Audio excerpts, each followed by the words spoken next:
So అందరికీ నమస్కారం. ఈ వీడియోలో ముఖ్యంగా ఎలా చదవాలి అనే అంశాల గురించి ఈ వీడియోలో మాట్లాడతాం. సో ముందుగా కొత్తగా చదవాలి ఏంటంటే క్లాస్ వినాలి. అంటే ఆన్లైన్ క్లాస్ కానీ ఆఫ్లైన్ క్లాస్ విన్న తర్వాత చదివితే బాగా గుర్తుంటుంది. ఈ చదవడంలో కూడా నెంబర్ 1 ఏంటంటే మనము ఇంపార్టెంట్ పాయింట్స్ రాస్తూ చదవండి. రాస్తూ చదవడం ద్వారా ఎక్కువ గుర్తుంటుంది. రెండో అంశం ఏంటంటే మనము ఈరోజు చదివినటువంటి అంశాన్ని ఆ టాపిక్ మీద ప్రశ్నలు కూడా మనము ఆన్సర్ చేయగలగాలి. సాయంత్రం కానీ రేపు మార్నింగ్ కానీ అలా చేస్తే మనకు ఎక్కువ ప్రయోజనం ఉంటుంది. ఎక్కువగా మళ్ళీ వాటి మీద రిపిటేషన్ ఉంటుంది. మళ్ళీ ఆన్సర్ తెలుసుకున్నప్పుడు ఎక్కువ గుర్తుండే అవకాశం ఉంటుంది. అంటే ఈరోజు ఏం చదివినావు, ఈరోజు చదివిన అంశాన్ని రేపు మార్నింగ్ కానీ ఈరోజు ఈవినింగ్ కానీ దాన్ని అదే టాపిక్ మీద ఎగ్జామ్ రాస్తావు. సో దాని మీద పూర్తి అవగాహనతో ఏర్పడి ఎగ్జామ్లో ఎక్కువ మార్కులు రావచ్చు. కాబట్టి చదవడంలో ఉన్నటువంటి మెలకువలు రాస్తూ చదవడం. సో ఈ రోజు అయిన అంశాన్ని ఆ రోజు ఎగ్జామ్ రాసే ప్రయత్నం చేయాలి. టెస్ట్ సిరీస్ రాయండి. టెస్ట్ సిరీస్ రాయడం వల్ల మనకు ఎక్కువ మార్కులు వచ్చే అవకాశం ఉంటుంది.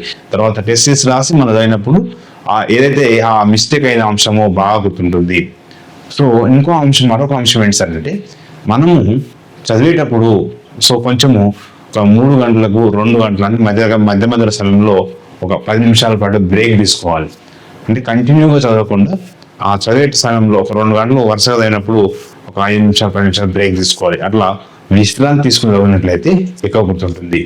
తర్వాత వీలైతే ఒక రోజులో సాయంత్రం కానీ లేదా మధ్యాహ్నం కానీ మీ యొక్క ఫ్రెండ్స్తోని డిస్కస్ చేసే ప్రయత్నం చేయాలి.